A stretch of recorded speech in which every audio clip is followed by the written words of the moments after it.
बारिश का मौसम था। गांव में जोर से बारिश हो रही थी। गलियां कीचड़ से भरी थी और आसमान में काले बादल छाए थे। फिर भी मोहन ने अपने समोसों का ठेला तैयार किया था और समोसे बेच रहा था। अरे बारिश हो या तूफान, मोहन का ठेला तो रुकेगा नहीं। चल, आज भी गांव में समोसों की खुशबू फैलानी है। लोग भूखे तो नहीं रह सकते हैं ना। बारिश में भी गर्मा गर्म समोसे सबको पसंद आएंगे। बारिश रुक जाती है।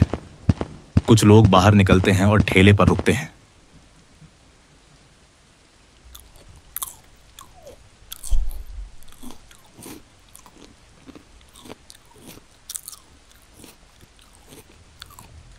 अरे मोहन, ये समोसे तो गीले हो गए हैं।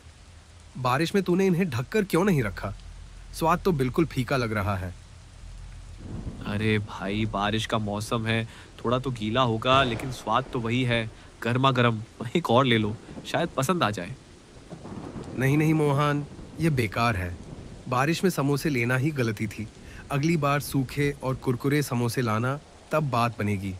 मोहन हल्की मुस्कान देता है, लेकिन भीतर से निराश हो जाता है। लगता है आज का दिन मुश्किल है, लेकिन हिम्मत नहीं हारनी। ठीक है भाई, कल और बेहतर समोसे लाऊंगा, जरूर आजमाना। दिन भर मेहनत करने के बावजूद समोसे कम बिकते हैं। थका हारा और उदास मोहन घर लौटता है।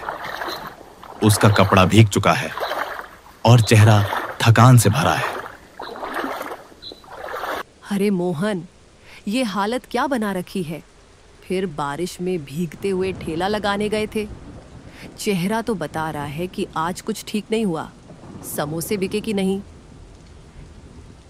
हाँ किरण, क्या बताऊं, बारिश ने सारा खेल बिगाड़ दिया। लोग समोसे खरीद तो रहे थे, पर सब कह रहे थे कि गीले हो गए हैं, स्वाद बिगड़ गया।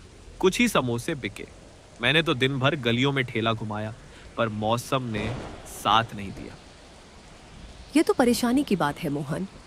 अगर रोज रोज ऐसा रहा तो हमारा क्या होगा? थैले का खर्चा, घर का खर्चा, सब कैसे चलेगा? कुछ और सोचना पड़ेगा, नहीं तो मुश्किल हो जाएगी। हाँ किरण, चिंता तो मुझे भी है, पर हार नहीं माननी। कल फिर कोशिश करेंगे। शायद मौसम सुधर जाए और लोग फिर से समोसे खाने आए। बस थोड़ा सब्र रखना होगा। रात का खाना खाकर दोनों चुपचाप सो जाते हैं। अगले दिन सुबह हल्की हल्की बारिश हो रही होती है। मोहन फिर से अपना समोसे का ठेला लगाता है, लेकिन लोग उसके ठेले पर नहीं आते। अरे इतनी मेहनत से समोसे बनाए और अब कोई खाने वाला ही नहीं। लगता है कल की बात सबके दिमाग में अटक गई है। लोग सोच रहे होंगे कि समोसे फिर से गीले होंगे। घंटों इंतजार करने के बाद भी कोई ग्राहक नहीं आता। तभी एक बूढ़ा व्यक्ति, जिसके कपड़े पुराने और फटे हुए हैं, ठेले पर आता है। बेटा, एक समोसा दे दे, बहुत भूख लगी है, दिन भर से कुछ नहीं खाया। बाबा, आपके पास पैसे हैं क्या? कोई बात नहीं बाबा, भूखे को खाना देना पुण्य का काम है। ये लो, गर्मा गर्म समोसा खाओ और ताकत लाओ।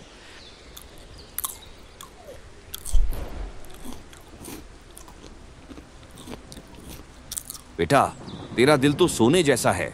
ये समोसा बहुत स्वादिष्ट है। भगवान तुझे हमेशा खुश रखे और तेरे ठेले पर बरकत दे। शुक्रिया बाबा, आपकी दुआ ही काफी है। अचानक फिर से जोरदार बारिश शुरू हो जाती है। समोसे भीगने लगते हैं। अरे ये क्या हो गया? अब तो सारे समोसे भीग जाएंगे। कल भी लोगों ने बुरा भला कहा था और आज फिर वही हाल। मेहनत पर पानी फिर जाएगा। तभी बूढ़ा आदमी अपनी पुरानी मोटी बोरी उतार कर देता है। बेटा, परेशान मत हो, यह बोरी ले, इसे अपने ठेले पर डाल दे। इससे तेरे समोसे भीगने से बच जाएंगे। लेकिन बाबा, अगर मैं यह बोरी ले लूं तो आप कैसे बचेंगे बारिश से? आप तो खुद भीग जाएंगे। मेरी चिंता मत कर बेटा, ये बोरी तुझे ज्यादा जरूरी है। ले, रख ले इसे और अपने समोसों को बचा। बाबा, आपका बहुत बहुत शुक्रिया। आपने मेरी बड़ी मुसीबत हल कर दी। बूढ़ा व्यक्ति धीरे धीरे बारिश में चलता है और अचानक गायब हो जाता है। मोहन बोरी को ठेले पर डालता है। बारिश थम जाती है। तभी एक व्यापारी आता है। अरे मोहन, तेरा ठेला तो आज भी यहीं है। सुना था कल तेरे समोसे गीले हो गए थे, लेकिन आज तो मौसम ठीक लग रहा है। चल 2 समोसे दे दें। हाँ भाई, आज समोसे बिल्कुल ताजा हैं। ये लोग गर्मा गर्म। लेकिन सच कहूं, कल की बात से मन थोड़ा डरा हुआ है। वाह मोहन, ये क्या बात है। ये समोसे तो लाजवाब हैं। ना ज्यादा तेल, ना गीले, बस एकदम कुरकुरे और मसालेदार। तूने तो कमाल कर दिया। सच में भाई, तुझे इतना पसंद आया? शुक्रिया। चल एक और समोसा ले, ये मेरी ओर से। अरे इतनी उदारता। ठीक है, एक और दे दे। लेकिन सच बताना, आज तूने समोसों में क्या डाला? ये तो जादू जैसा स्वाद है। बस वही पुराना मसाला भाई, शायद आज मेहनत का फल मिल रहा है। मोहन के समोसे के स्वाद के चर्चे पूरे गांव में होने लगे और धीरे धीरे ठेले पर बहुत सारी भीड़ लग जाती है और सारे समोसे बिक जाते हैं। शाम को मोहन खुशी खुशी घर लौटता है। अरे मोहन, आज तो तुम्हारा चेहरा चमक रहा है। क्या बात है, कितने समोसे बिके? किरण, आज सारे समोसे बिक गए। लोग ऐसे टूट पड़े जैसे मेला लग गया हो। हर कोई तारीफ कर रहा था। सच में? लेकिन कल तो लोग शिकायत कर रहे थे। आज अचानक यह बदलाव कैसे हुआ? हाँ किरण, मुझे भी समझ नहीं आ रहा। आज एक बूढ़े बाबा आए थे। मैंने उन्हें मुफ्त में समोसा दिया। फिर उन्होंने मुझे यह बोरी दी। उसी से समोसे ढके और फिर लोग आते गए। अरे मोहन, यह तो तुम्हारी अच्छाई का फल है। बाबा की दुआ और तुम्हारी मेहनत ने आज रंग दिखाया।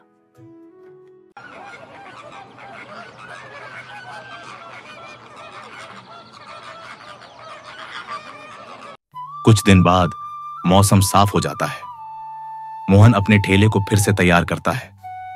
वह बाजार से एक नई चमकीली छतरी खरीद लाता है और उसे ठेले पर मजबूती से लगा देता है। अब देखना, इस छतरी से समोसे गीले भी नहीं होंगे और लोग पहले से भी ज्यादा खुश होंगे। कुछ लोग उसके ठेले पर आते हैं और समोसे खाते हैं। अरे मोहन, यह क्या बात है? ये समोसे तो पहले जैसे स्वादिष्ट नहीं हैं। पहले तेरे समोसे खाते ही मन खुश हो जाता था। अब वो जादू नहीं है। अरे भाई, मैंने तो वही पुराना मसाला डाला है।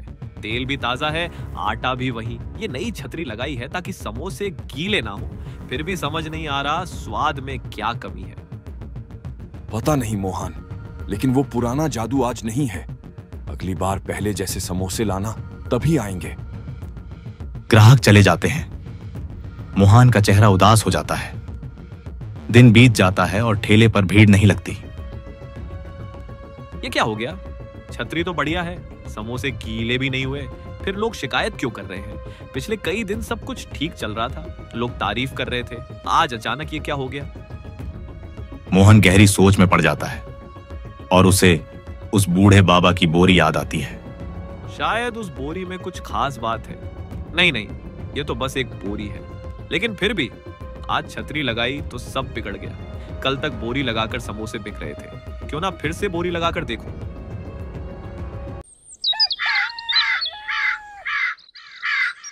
अगले दिन मोहन फिर से ठेला लगाता है, पर इस बार नई छतरी की जगह बाबा की बोरी ठेले पर लगाता है। तभी एक ग्राहक ठेले पर आता है और मोहन से समोसे लेता है। ग्राहक समोसा खाता है और खुश होकर कहता है, वाह, ये तो कमाल है। ये समोसे तो गजब के हैं। खबर फैलती है और ठेले पर भीड़ लग जाती है। कुछ ही देर में सारे समोसे बिक जाते हैं। मोहन समझ जाता है कि इस बोरी में कोई खास शक्ति है। मोहन शाम को घर के बाहर चारपाई पर बैठा आराम कर रहा होता है। तभी उसका दोस्त नरेश आता है।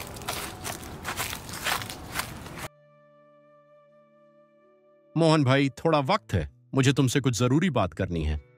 अरे नरेश, बैठो। क्या बात है? चेहरा ऐसा लग रहा है जैसे कोई बड़ी मुसीबत आ गई हो। बताओ, क्या हुआ? सच कहूं तो मैं बहुत परेशान हूं। कई दिनों से कोई काम नहीं मिल रहा। बाजार में कोई दुकानदार मुझे रखने को तैयार नहीं। घर का खर्चा चलाना मुश्किल हो गया है। सोचा शायद तुम अपने ठेले पर मुझे रख लो, थोड़ा बहुत हाथ बटा दूंगा, कुछ काम कर लूंगा। नरेश, मैं तुम्हारी परेशानी समझता हूँ, लेकिन सच कहूं, मेरे ठेले पर अभी इतना काम नहीं है कि किसी को रख सकूं। मैं और किरण मिलकर सब संभाल लेते हैं। तू जानता है ठेला छोटा सा है और अब भी बस किसी तरह गुजारा चल रहा है। हाँ, समझ गया भाई। फिर भी सोचा था शायद तुम कुछ मदद कर सको। कोई बात नहीं, मैं कुछ और देखता हूं। अरे टेंशन मत ले नरेश, तू मेहनती है, तुझे जल्दी ही कोई काम मिल जाएगा। बस हिम्मत रख और गांव में पूछता रह। नरेश सिर हिलाता है और चुपचाप वहां से चला जाता है। नरेश अपने घर लौटता है और अपनी पत्नी से बात करता है। मोहन ने मुझे काम देने से मना कर दिया। कहता है ठेले पर इतना काम नहीं है, लेकिन मैंने देखा है कभी उसके समोसे बेकार हो जाते हैं और कभी इतने स्वादिष्ट कि पूरा गांव तारीफ करता है। अब तो उसका ठेला रोज चल रहा है। इसमें जरूर कोई राज है। सच में? फिर तो तुम्हें पता लगाना चाहिए। शायद उसने कोई खास तरीका ढूंढ लिया है। तुम उसका पीछा करो, देखो क्या मामला है। नरेश के मन में लालच जागता है। उस रात वह मोहन के घर के बाहर छुपकर खड़ा हो जाता है और उनकी बातें सुन लेता है। जब मोहन और किरण सो जाते हैं तो सुबह सुबह नरेश चुपके से बाबा की बोरी चुरा लेता है। नरेश अपने घर पहुंचता है। बोरी को जमीन पर रखकर अपनी पत्नी से कहता है, अब देख क्या कमाल दिखाता हूं। यह वही बोरी है जिसने मोहन को अमीर बना दिया है। हाँ हाँ, जल्दी कुछ निकाल कर दिखाओ। बोरी बोरी आटा निकाल, बोरी बोरी सोना निकाल। लेकिन बोरी से अचानक ढेर सारे पत्थर निकलते हैं और दोनों पर गिर जाते हैं। दोनों पत्थरों के नीचे दब जाते हैं और घायल हो जाते हैं। यह कहानी हमें सिखाती है कि जो दूसरों की भलाई करता है, कुदरत खुद उसकी मदद करती है, और जो छल कपट करता है उसका अंत हमेशा बुरा ही होता है।